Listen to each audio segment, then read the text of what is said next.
เอาผมมีเงินใส่น้ำมันรถแล้วเนาะต้องการคลายรถออกแล้ว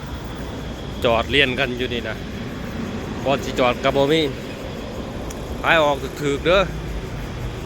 มาต่อเอาตัวจริงฟอร์จูเนอร์ปี2009โอโต้โฟวินใหญ่พ่วงกระป๋อง BYD F0 จักรีแอร์เย็นจุดหนาวพุ่นละข้างในหอมกลมเลยรถคันนี้กันไปหูไปตาแจงดีไปนะแล้วก็รถตู้สแต็กจักรีแอร์เย็นเด้อ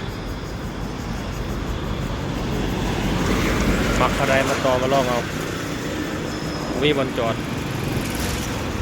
มีน้ำมันใส่ว่าน้ำมันมีอยู่ในรถนะว่าจะขี่ไปสอบใส่เองเนาะจากดีเอเย็นไปเด้อรถตู้ก็ได้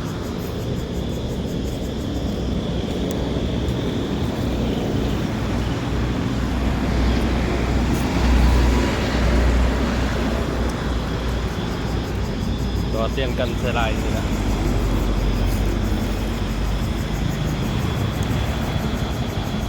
ขายเบิดนี่พ่ออยู่บ่อรถไฟฟ้าคันหนึ่งนี่กัน